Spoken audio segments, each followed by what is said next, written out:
En tout cas, dans le journal Yoor-Yoorbi, Bakary Domingo Mané, journaliste et analyste politique, est convaincu que l'ancien chef d'État Macky Sall n'aurait jamais eu le courage de Sonko face aux propos de Emmanuel Macron. Restons d'ailleurs avec nos confrères du journal Yoor-Yoorbi et c'est pour parler de prédation foncière à Ngor Almadi. Nos confrères nous font savoir que les Maliens Boubacar Yara et Ousmane Digué attributaires respectivement de 1500 mètres carrés et 1224 mètres carrés. Et nos confrères d'ajouter que des pontes du régime de Macky Sall sont impliqués dans l'acquisition scandaleuse de ces terrains. Barthélémy Diaz fait parler de lui. Nos confrères du journal Les Échos nous indiquent que l'ancien maire de Dakar s'est prononcé hier sur les 80 milliards pour l'organisation des JOJ et l'héritage olympique.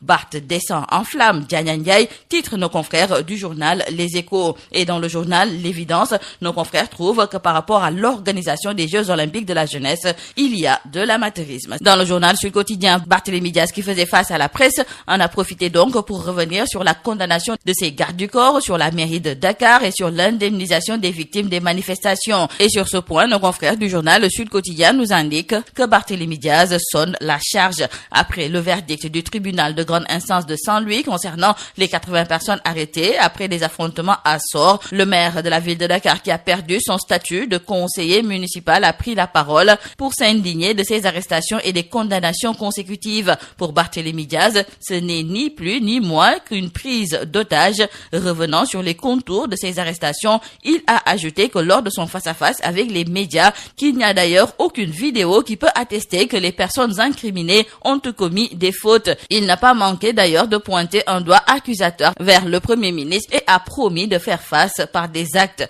Loin d'être par ailleurs résigné au sujet de sa révocation comme édile de Dakar, qu'il considère comme une injustice, Barthélémy Diaz a fait savoir qu'il reste le maire de cette capitale parce qu'il n'a toujours pas vu son remplaçant. Dans la foulée, il a tenu à incriminer l'actuel régime en disant qu'il s'agit d'un braquage et quand on s'accapare une institution, l'encercle par les forces de l'ordre et dit que l'élu n'a pas le droit d'entrer dans cette institution, c'est un vol. C'est tout à vos journaux et très bonne lecture.